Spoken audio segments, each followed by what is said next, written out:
Okay, so hi, I'm Robert Sweetman, former Navy SEAL, definitely a sandlapper, South Carolinian. You guys still use the word sandlapper? It's there. Okay.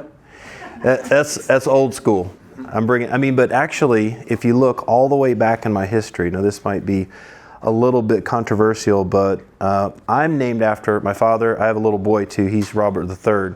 We're named after Robert Watson Timmerman. Goes back my great-great-great-grandfather, that's 3, was a colonel for the Confederacy. So he goes all the way back to Charlestown before it was Charleston. And I think his wife was one of the first female professors in South Carolina, professoras, whatever. So I love South Carolina, but I left to join the military. And I joined it at almost 30 years old. I went through BUDS, which is our basic underwater demolition SEAL school, at 29. I still question that choice. That it's a young man's game, no question. And so that brought me on this crazy journey out of South Carolina, and now I live in San Diego. I'm trying to place my roots here in South Carolina, but I do have children in San Diego. So I'm trying to balance that with the ex-wife. It's tough. Life is tough. So I wanted to share with you guys sort of the story that brought me to right here, right now. Like, why the heck? First of all, isn't it a little weird that a Navy SEAL is talking about sleep? That's kind of like touchy-feely, huggy type of area, right? Does not make sense at all. You're disagreeing. It doesn't make sense at all that a warfighter would then be a hugger. I think I've always kind of been a little bit of a hugger. I never did the BUDS training as an instructor, but if I did, I would have been the type that would have kind of let guys pass. I'm just not hard enough to do that. But some of the guys, they really, really enjoyed the torture and the what's the right word? Masochism, right? Either way. So I did 8 years in the SEAL teams. I was medically retired. I hurt my back, and I wasn't able to keep up with the young frogs anymore, unfortunately, and they are moving quick. So I want to tell you guys my story, and this story begins with a guy named Ryan Larkin, and on April 23rd, which we just passed, in 2017, he was at his dad's house, and he placed his shadow box in a formation to sort of be ceremonial. And I think in a way it was to sort of represent, this is what I'm giving. This is what I've earned, and this is what I'm giving, maybe. Shortly thereafter, he put a noose around his neck and hung himself. And this was one of my platoon mates. He never made it to 30 years old. We've all experienced that, and I know specifically in this room, you've all experienced that. This one messed me up a little bit because Ryan was a sniper, a medic, and his dad was a Navy SEAL also. He's pretty much a golden boy, right? And I'm just some, guy from South Carolina that literally barely made it through training. I'm just holding on for dear life. These guys are the best of the best, and I feel like I'm just one step away from just not making it. Eventually, 8 years later, I did get medically retired out, unfortunately. So at the time, it was the best job in the Navy. So what we noticed about Ryan was that, of course there was some alcohol. Of course there was traumatic brain injury. The Navy would give us Ambien, like it was candy, and who knows what other kind of stuff was going on. And so a lot of folks want to point towards traumatic brain injury, and that's absolutely real, especially with we have this new information on blast exposure, traumatic brain injury. And while that does bring up a whole litany of issues, not all of us commit suicide. And I can tell you that all of us have traumatic brain injury in the SEAL teams. We're explosives experts. Just shooting the 50 cal is enough to get the white matter damage, the astroglial scarring, and all that stuff they can identify posthumous. So Ryan did donate his body to science, and Dr. Pearl did a cross-section of his brain. He did have severe traumatic brain injury, like most of us. But what I observed was a sort of downfall in his sleep health, and it was getting worse, and it was noticeable. And so the question was, is he jacked up and his sleep is being impacted, or did his sleep health impact his mental health? Now look, we didn't know anything. In the SEAL teams, they don't teach you how to sleep. In fact, they actually do the opposite. They teach you how to not sleep, or at least the ones that end up putting a trident on their chest learned how to not sleep on their own. So moving forward, this was in 2017 that he took his life. I'm wondering, geez, am I next? And that doesn't make sense to say out loud. It doesn't make logical sense, like 1 + 1 doesn't equal 1. I don't know. But in my mind, I'm thinking this guy is the golden child. I don't really know why he got to this point. How could he do this? And if I don't know why, then how can I say that I'm not at risk for that? And so it really messed with my head, and I thought, okay, I've got to figure this out. And by the way, I should make lemonade out of lemons. I mean, let's try to make something good out of this situation. So I had this hypothesis that sleep did impact his mental health, and that there was a relationship between those two. And so that forged a curiosity. And at that point, I dedicated my life to the study of sleep science. Now, I wasn't fully in. I had the passion to solve this problem, but I didn't quite have the information. So I began going to Navy Medical Center, Balboa, that's our local hospital. And I asked them, the MDs to start with, like, hey, what can you tell me about sleep? And unfortunately, medical doctors, as Dr. Means testified in front of Congress, the Stanford medical doctor, they don't have training in sleep. In fact, the only sleep doctors out there are really the pulmonary doctors who are going to work at the sleep clinics, and they're going to prescribe you a CPAP. Right? So nothing against medical doctors, they just don't have the information or training. Now that's not to say that there aren't select doctors that go down that path and they learn a whole lot about sleep. But generally speaking, they do not have the training. So I kept digging and digging, and I found that the PhDs in neurobiology, neurophysiology, cognitive sciences, circadian sciences, which, who's even heard of that, right? They had the best information, but we are in America, and you guys know that that information is never going to see the light of day unless there's a business model tied to it, right? That's what I was running into. So I thought, I have to get this information out to the people. I can't save Ryan, but maybe I can save people like him, some of my other brothers in the SEAL teams. So I fully dove into this like a good team guy. And my mission after the SEAL teams was to help other SEALs. I couldn't be on the gun operating anymore, but I could support, in a different way. And this became my new mission. And if you guys, how many veterans do we have in here? Okay, you guys know that when you leave service, sometimes it's hard to find your new mission, right? And sometimes the new job isn't quite the same. So this was my new mission. I wanted to figure out sleep science. I knew I was onto something. And so that led into research of my own. I went to graduate school. I built a sleep pod. I built another sleep pod. I could never get any of them fully done and to market, so to speak. But it wasn't until 2021 that I was testing a light and sound machine. Now listen, I was trying to gather people for my test study. And one of the people that was in my study was my boss's boss's boss. He was the Master Chief, Jason Tushin. This guy's a legend. He was the one that brought back Johnny Walker, that wrote a book about him. They're making a movie about him. Like, this guy's a legend.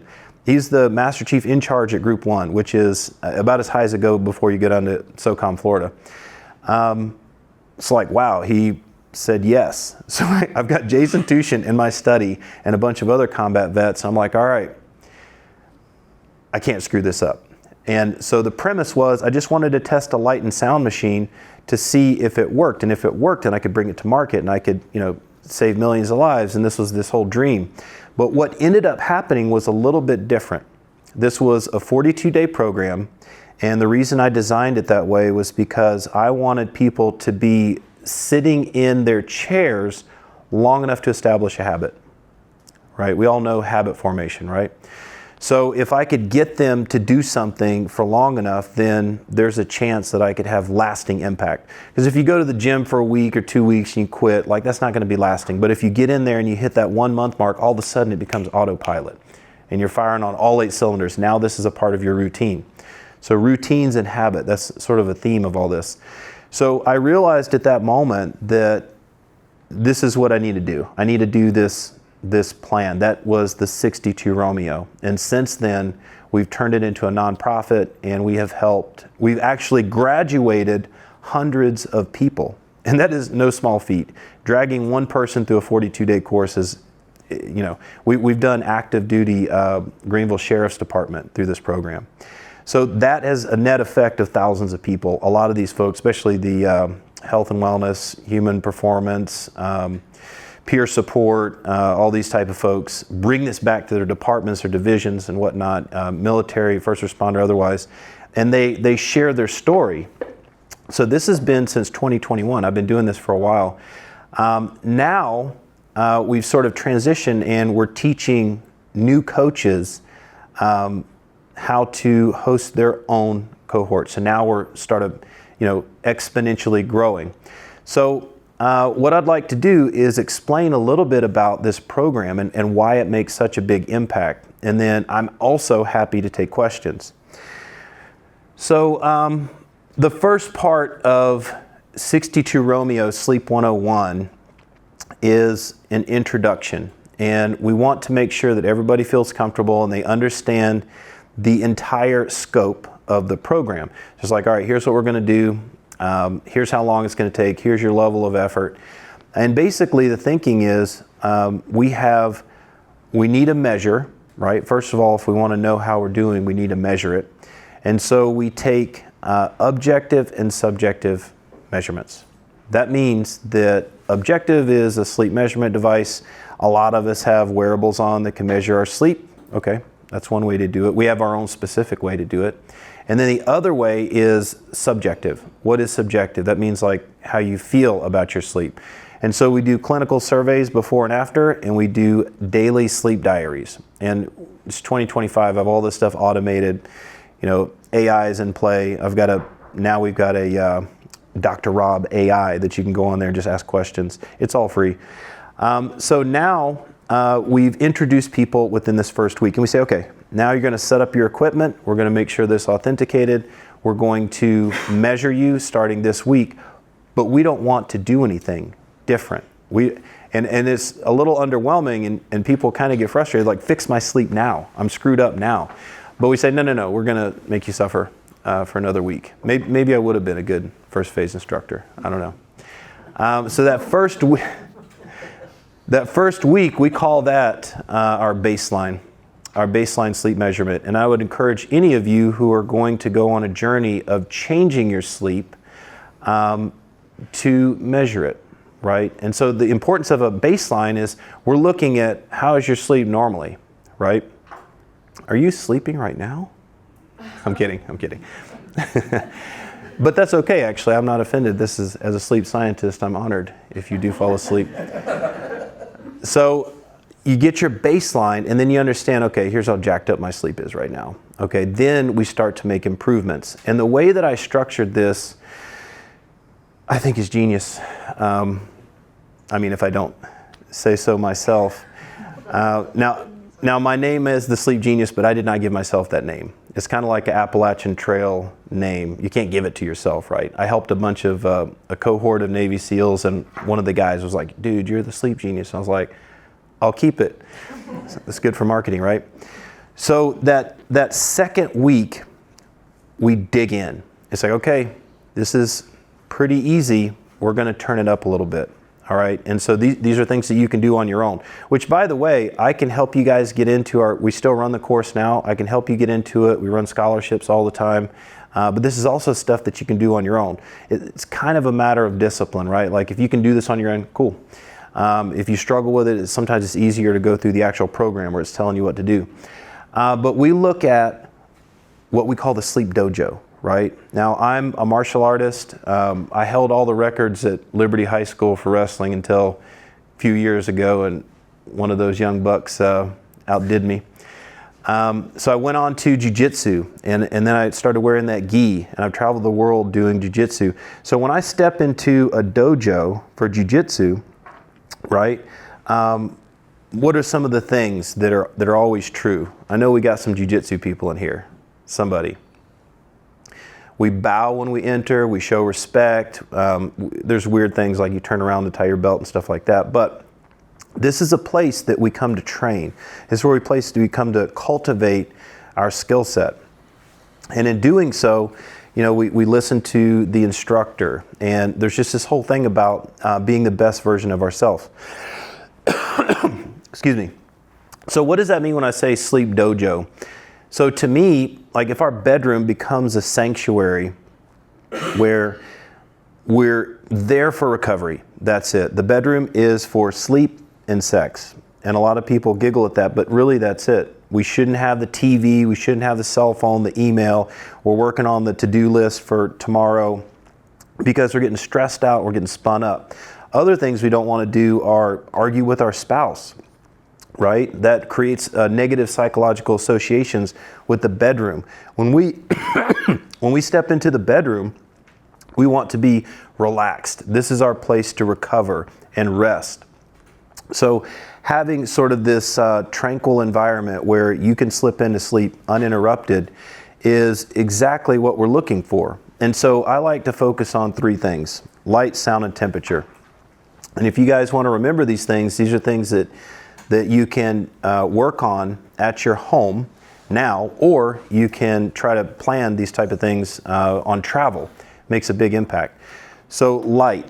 Light is one of the big ones because our entire circadian rhythm, circa dia, right? That's how it's broken down. It just means the evolution of one day. The sun comes up, the sun goes down, 24 hours, right? Well, how does our body stay in sync with that?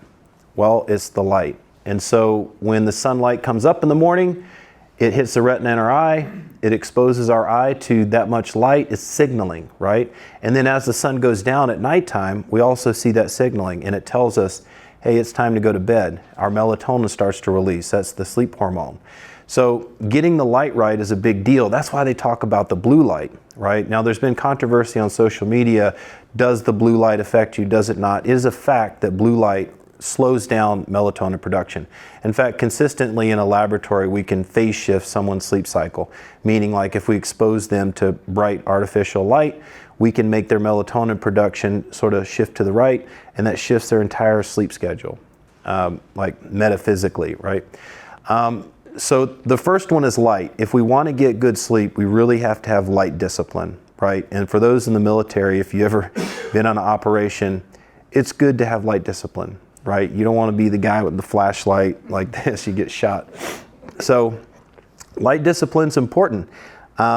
We want to be able to have a completely dark environment, except for one condition. If you're going to freak out, like some people, we don't have to call anybody out or anything like that, but if it's you and you freak out when it's complete darkness, it's okay to have a little bit of a nightlight, right? Just being real, all right? But if you can keep it pitch black, like you can't even see your face, that's optimal, right? We have no retina stimulation. The other thing is sound and noise pollution, for that matter. Now I've heard some people say, man, I can't sleep unless I hear the noise and the buzz of the city. I've also heard people that told stories of falling asleep on a tin can, right? It's an old type of Navy ship, like in the engine room where it's incredibly loud.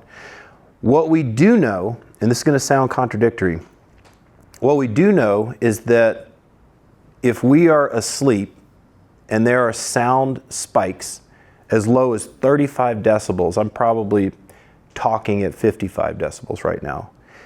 35 decibels, we can measure that in the brainwave activity. In fact, we can see it change how your brain is functioning. Like you're in a sleep cycle, all of a sudden you're out of the sleep cycle. That's not good. That's why sleep apnea is a big issue. That and low blood oxygen. So if we have a noisy environment, even if we think we're asleep and we're dead to the world, it's actually we're still picking up on that. That's our brainwave activity being interrupted, our sleep cycles being interrupted. So with that said, we want it quiet. But what about my buddy who told me the story of sleeping on the tin can in the engine room. How is he able to sleep like that, sleep like a baby right next to the engine room? Well, it turns out our brain does this weird thing. It habitualizes to smooth melodic sounds. That's why we have white noise.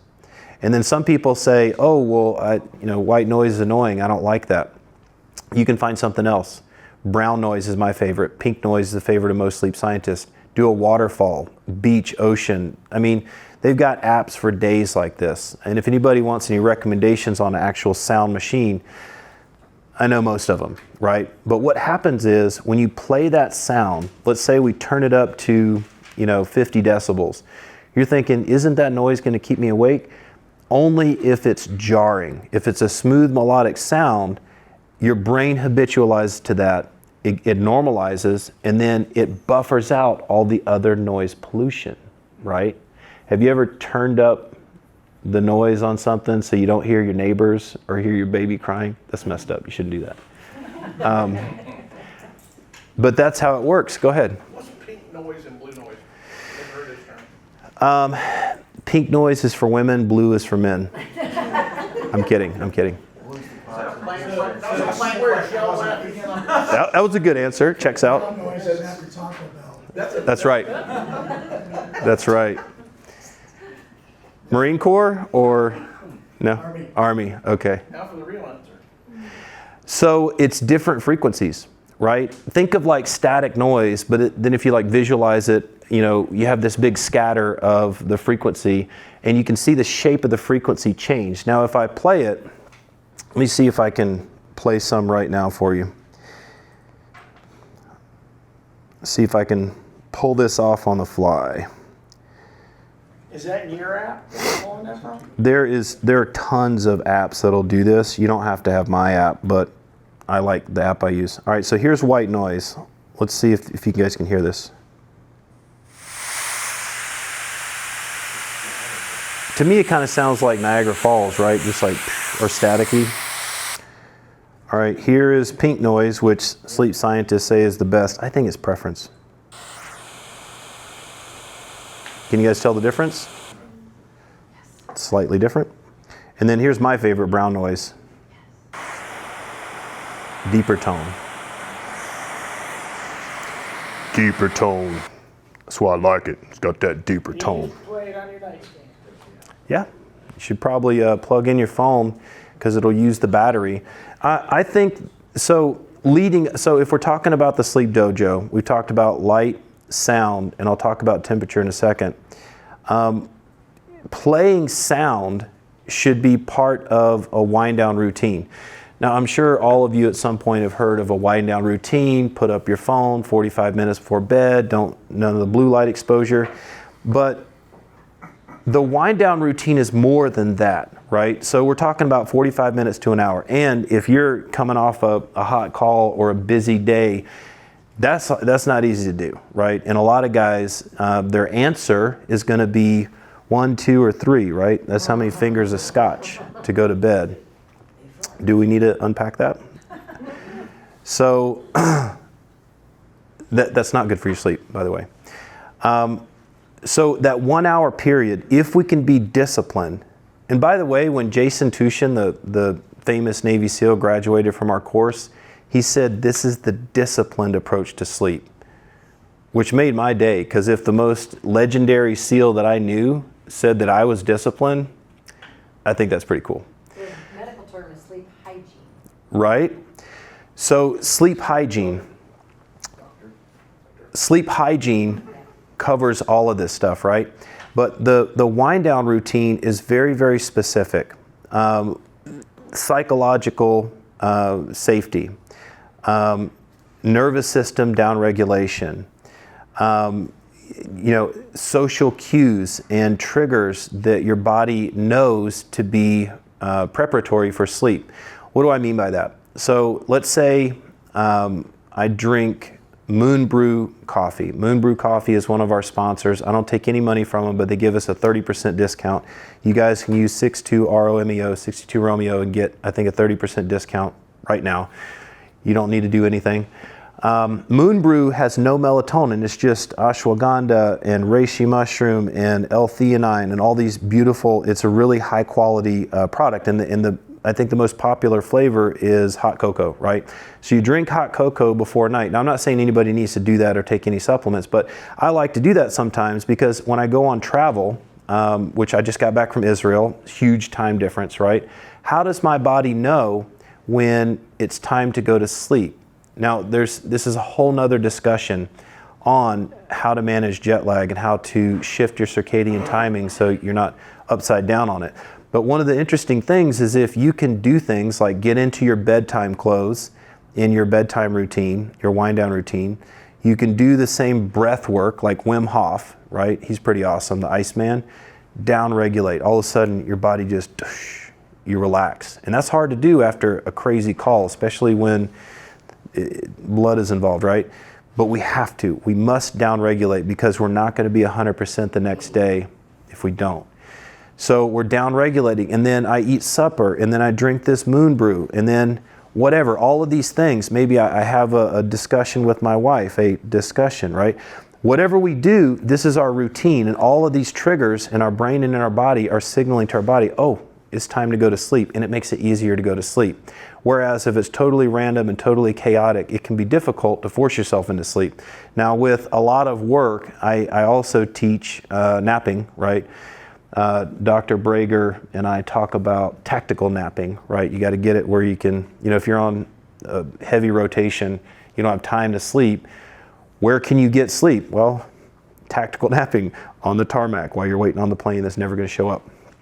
So the last part of sleep physics and the sleep dojo is that temperature. Now, we have set up our sleep dojo. We went to Walmart and we got blackout curtains. We had a discussion with our spouse on how this is supposed to work. Turn down the lights, no TV, no emails, keep the computers and the phones out of the room. We got a white noise machine from Amazon. We're rocking and rolling. We got our wind down routine. We're gonna do maybe a little stretching, nothing crazy and workout to activate us too much. Maybe do some breath work. That Wim Hof is awesome. We're down regulating, we're ready, and then we get into bed and we fall asleep. What do you think the best temperature is for the bedroom? 65. Totally. And I would say, anybody who's been to Iraq and Afghanistan knows that it's possible to go to sleep when it's really hot. Check. It's not optimal.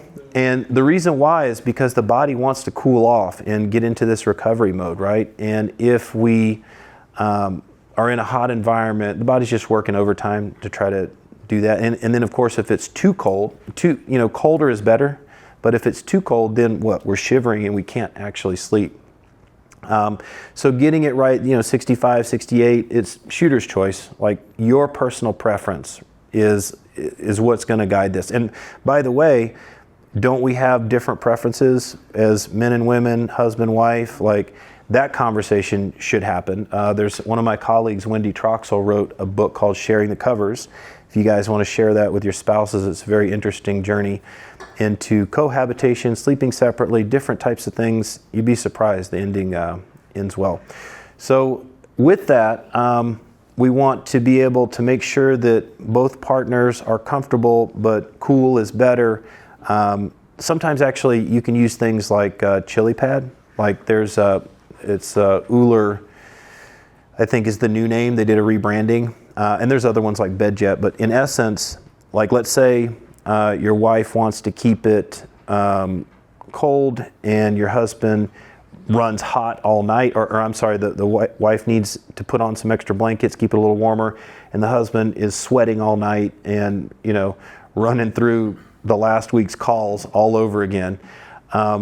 So how do we cool off the husband and keep the wife warm? Well, sometimes you can get things like the Uller or the BedJet to keep you cool throughout the night, right? So now we're sort of balancing our temperature the way that we want with two different people in the bed. So with all that said, that goes into both sleep hygiene and sleep physics, like in terms of the stimuli in the sleep environment. We like to call it the sleep dojo. And if we're lucky and we get this right, we can get recovery, right? And Marcus Aurelius talked about bookending the day, right? Remember the ancient Roman emperor and warrior, the gladiator, right? But if you are leading your troops with no food and no rest and into harsh conditions, you're going to die, right? And it's the same thing with us, right? Especially if you guys are on the trigger and you have, we actually at Naval Postgraduate School, we proved out the blood alcohol equivalency. So if you're awake for 20 hours, and its supervisors might want to put on their earmuffs, right? But if you're awake for 20 hours, that is the cognitive equivalency of 0.08. 24 hours, now you're 0.10, right?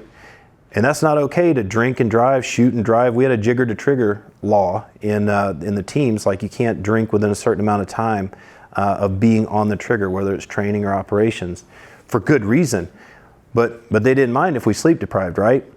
You can also achieve roughly a 0.08 by sleep depriving by one night every night for 5 days straight. That will get you that 0.08. And the weird thing about it is, just like if, in your younger days, your friend is like, I'm fine. And you're like, dude, I need to take your keys. You're like, no, I'm fine.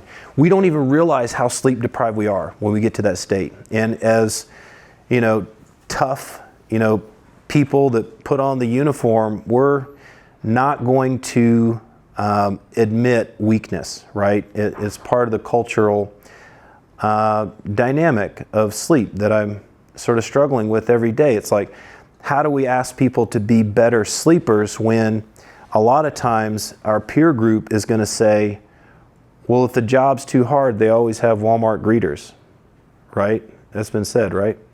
If the job is too difficult, maybe you should find something else. If it's too hot in the kitchen, get out. This isn't for everybody. Maybe you're not cut out for this. But that's not true, because when we look at the Olympics, the Olympians, how are the Olympians getting sleep? Are they intentionally sleep depriving to do better on their race? Absolutely not. So this gets into, of course, policy. This gets into culture. This gets into this badge of honor for sleep deprivation that we just have to expel. The American ego has forced us into... I used the reference last night at dinner of the kamikaze pilot, right? You remember the kamikaze pilots, Japan, they come in and they're like, check. I can't imagine accepting that mission. But the kamikaze pilot, his job is to dive bomb basically a rocket, a plane, to crash and kill as many Americans or whoever the opposing force is. That's pretty clear that that's a suicide mission. But I would argue that willfully sleep depriving, with all the information that we know about sleep health related to cancer, related to heart disease, related to hypertension, basically all-cause mortality is related to sleep. If you're willfully sleep depriving, and this becomes your behavioral pattern, whether your friends did it, everybody's doing it, or whatever, you're kind of accepting a death mission. And you're saying, I am going to kill myself. Now, it might be alcohol 20 years later, it might be suicide, it might be one of those other things that I mentioned, but you're definitely shortening your life. And there's no question in the data. So how are we going to get to better sleep? And I think that we all should focus on being more like the Olympic athlete. Like, let's stay in balance. So what is balance, right? We've got circadian scheduling, which is 24-hour day. We're going to try to get to sleep at the same time every day. If we're on shift work and we can't, we're going to try to maintain a consistent sleep schedule within the longest period of time. So let's say we got 2 weeks on day shift, 12-hour shift, and then we got 2 weeks on night shift, and then sometimes we get to pop over back to day shift or whatever for like 3 days. There's techniques that if you guys want to reach out to me, you can. By the way, I have an app called Sleep Genius. It's free. You can download it, Apple or Android, and get plugged into all types of free resources right now. And you can also message me on there. So I'm happy to help you with Kevin Demmons, a cop in Maine, just went through our program and posted the most ridiculous testimonial. He said it better than I could, but it's right on the homepage of the Sleep Genius website. He's like, here's where I was at. I was at the end of my rope, and getting my sleep on track helped him in the immediate. Because a lot of the stuff we're talking about is long-term impacts, but he needed immediate help because his sleep was consistently bad. So getting back to the program, the introduction, sleep physics, we like to call that Sleep Dojo. We have sleep behaviors, right? That gets a little bit more into sleep hygiene. We get into scheduling. It turns out that polyphasic sleeping is very effective for shift workers, right? So, I talked to the National Sleep Foundation. I'm like, hey guys, really nice. I'd like an endorsement. It's like, well, we don't give endorsements. It's like, let's talk. So what do you think about polyphasic sleeping? And what they're going to say is, well, there's just not enough research on that. There's not enough peer-reviewed research to show the effectiveness, and it's better to get 8 hours of sleep per night. It's like 7 to 9 is the recommendation. And by the way, for people that put on the uniform, it actually tends to be a little bit less, right? We're more 6.5 to 7.5 hour type sleepers. We're just very active, right? So I asked them, well, okay, so let's say we got somebody that's on a 72-hour shift. We have crazy shifts in fire season out in California. It's like, what if somebody's on a 72? What do you recommend for their sleep? You say, well, 7 to 9 hours of sleep. I said, okay, so picture this. They're on shift for 72 hours. What do you recommend? Well, we recommend 7 to 9 hours. Like, am I talking to a brick wall here? They don't have the capacity to get outside of this blanket statement of what is approved by everyone involved, like what's safe to say. And the truth is that leaves the warfighters and the first responders behind, because we have a very different life. We have a high stress life. We have shift work. We have things going on all the time. So for those folks, I highly recommend polyphasic sleeping because there's nothing wrong with it. In fact, the Navy, I'll keep referencing Naval Postgraduate School because I have a relationship with them. When they released their Crew Endurance Handbook, which I would like to publish a Crew Endurance Handbook for first responders in the coming years, but the Navy Crew Endurance Handbook, which is publicly available, you guys can Google it. Basically it says, okay, if we run a 5 and dime shift, which is 5 hours on, 10 hours off, we're going to dip into the danger zone, if you will, high risk for mishap, blood alcohol equivalency of beyond 1.0 consistently on this chart. And they mapped everything out. And the reason why was because in 2017 we crashed 2 Navy ships, 19 kids died. It's a huge tragedy. And they're like, well, what happened? The investigation showed they're all sleep deprived because we have radar. There's like literally you had to consciously or in quasi dream world crash that ship. There's so much equipment, it should have never happened. So sleep deprivation is behind all the mishaps. So why would we willingly do that? Well, they didn't even know, but the 5 and dime was killing them, right? So they switched over to a 24-hour sleep schedule. And they're like, okay, it's not a 15-hour day, it's a 24-hour day. Whether you're working a day or working a night, as long as we get consistent sleep, we're gonna be okay. But what you'll notice inside the Naval Postgraduate School official manual is that they are breaking up the watch cycle and the sleep period into multiple periods. Now they only break it up into 2, right? In some instances, most of the time they try to get a straight 8. But in some instances on the watch schedule, you'll see there's 5 or 6 hours here and like 2 or 3 hours here. That's polyphasic sleeping.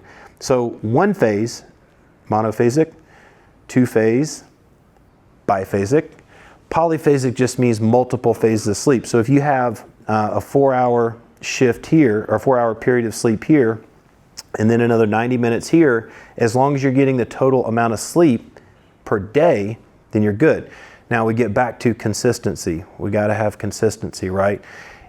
Then there's tactical napping. It's like worst case, let's just get some sleep. But let's use an example. So let's say that we're on a 48-hour shift, and we know the call volume, the crackheads are going to come out at 2 a.m., call volume is going to go up. There's no way that I can go to bed at 10 and get a full night's sleep.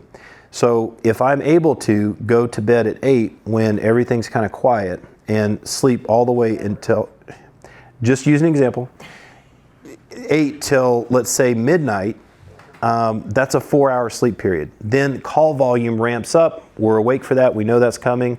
And then after call volume comes down, then we have another 90-minute nap. We call that biphasic sleeping. We call that, there's a couple of different ways to name it, but in essence, if you can get into a schedule of doing that, you can actually get healthy restorative sleep. Now, is that optimal? As long as it's consistent, I think that's okay. But we're using situations where we're breaking in at 3 and 4 different phases. Definitely not as documented, but I've had a lot of people have success with it. There is one called Uberman, which I do not recommend trying. This is, of course, somebody, you're going to try it. Don't try it. So this one is crazy, right? So this is another type of polyphasic sleeping. They say for every 2 hours, you get 20 minutes of sleep. And so all day long, you get into this, basically a nap, right? I know, sounds brutal, right? How do you ever get into deep sleep? That's a really good question. That's a really good When question. you get into those deep phase sleep where you're going to get the memory, where you're actually like clearing the buffer psychologically and Yeah, that's a really good question. How do you get into deep sleep and REM sleep in a 20-minute window? I do, but I'm not going to. So. Are you? So you're very familiar with sleep. Gold star. So, I like dead people too. yeah, that's a slightly different word.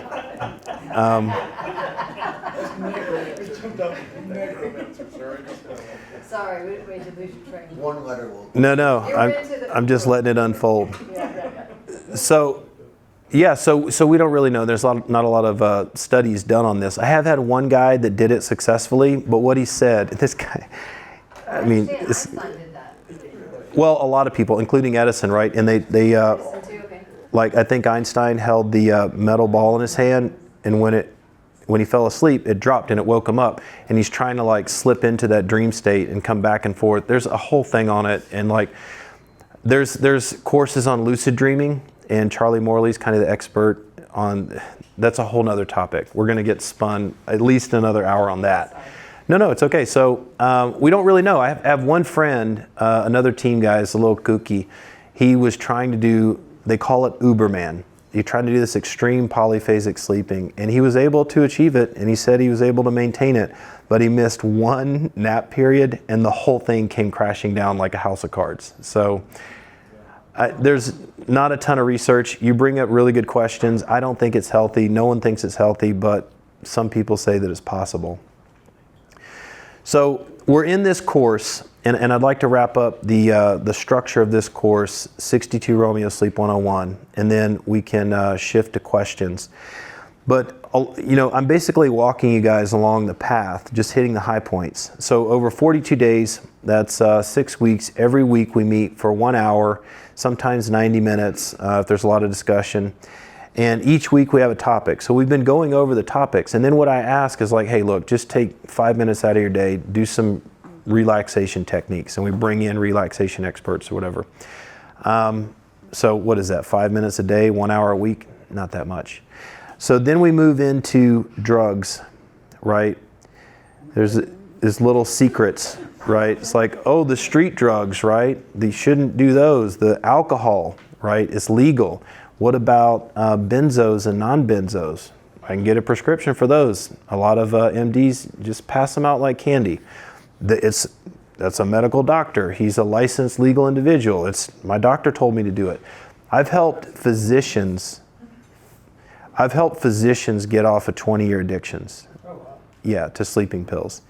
There is no evidence showing that sleeping pills have any benefit in the long term, and the evidence of short term really is focused. The FDA trials are focused on sleep onset. It's so pathetic the way that they measure sleep when we're talking. Now, I'm not saying that there's not a use for Ambien or Lunesta, right? You have a death in the family, you have some stress. What's the alternative? You have complete insomnia, or you use a sedative and you go to sleep. Okay, got it. But is that really the long-term answer, using drugs or alcohol or whatever? I don't think so. We all know that, right? But yet people keep coming back and getting prescription filled for decades sometimes. So I like to joke about it because in my humble opinion, and I know there's people that get fired up about this because when you have a psychological association with a drug, you defend it, okay? But I would like to run my own FDA trial. And I'll say, okay, you're going to take Lunesta, you're going to take a placebo, you'll take Ambien, and you, forgive me, it's just an example, I'm going to hit you in the mouth so hard I'm going to knock you out. All right, go. Who's going to pass out first? In my opinion, this is how stupid their testing is, right? Of course, the guy that I probably couldn't knock you out. You have a strong chin. But let's say, for example, somebody with a not so good chin, right, gets knocked out immediately, right? You have a good chin. Is that right? Is that faster than taking a drug or a placebo? Yeah, sure. And that's how they measure these things, is how fast is sleep onset. They don't measure the quality of sleep. They don't measure the impact, the side effects, and things like that. And you know, when you make like, I forget what they did, like must have been $2 billion in the first 24 months with Ambien. Like you got money to sort of pad the follow-on studies. So I'm not a proponent of sleeping drugs. In fact, getting into good sleep hygiene, good sleep scheduling, all these triggers, whether it's you know, putting on your bedtime clothes, eating dinner at a certain time, doing breath work, down-regulating your nervous system. Has everybody heard parasympathetic and sympathetic nervous system? Okay, law enforcement, we stay in sympathetic, right? We're sympathetic to our environment, meaning we're reactive, right? Amygdala's turned on, we're animals sometimes. And sometimes it becomes dangerous. It's a trigger, right? So how do we go home and down-regulate? What you'll notice is that people who struggle to down-regulate, they'll have gut issues, IBS pops up, they'll have a lot more inflammation because they're not digesting correctly. Sometimes, you know, blood pressure issues, and the list goes on and on. So when I say down-regulate, what I'm talking about is we're in a sympathetic activated state, right? It's been a crazy day. And by the way, that's okay, right? That's what keeps us alive, right? We have to be involved in the situation. But when we come home, if we can just relax, focus on some breath work, even prayer helps out. Gratitude journaling is a good thing. We're shifting the focus of our mind. I love the breath work because I feel like it's like an active way to control the state of my nervous system, right? And we can make it cool. There's nothing cooler than the Iceman, right? So when we feel that downregulation, a lot of times we'll feel our palms get warm, sometimes sweaty. Everybody's different. Sometimes you start to salivate. But if you do this enough, you know, like, oh, okay, cool. So we've got sleep hygiene, we've got downregulation, we've got structuring, you know, putting up the phones, everything leading up to the bed. We got light, sound, and temperature. Our sleep dojo is super dialed in. We're getting off of the pills, we're getting off of the alcohol. We know that's not the right path. What do we replace that with? More breath work. We go deeper. And so then we get into this cycle where we're building consistency, whether it is polyphasic sleeping or if we're fortunate enough to have a straight 8, right? And then finally in the course, we lead up to the final bits. And by the way, we do a lot of the heavy changes up front because we want time for those to establish habits. And then the lectures and the content starts to shift less about what are we going to change in our life and more about rounding off the education. I got to keep people in their chairs till we're done, right? So then we start to round off the education with things that are helpful to your knowledge and understanding surrounding all of this. So we talk about habits. We talk about how the brain creates a habit. We think it's within this group called the basal ganglia, right? How do we address that? How does that interact with the prefrontal right here with our sense of self?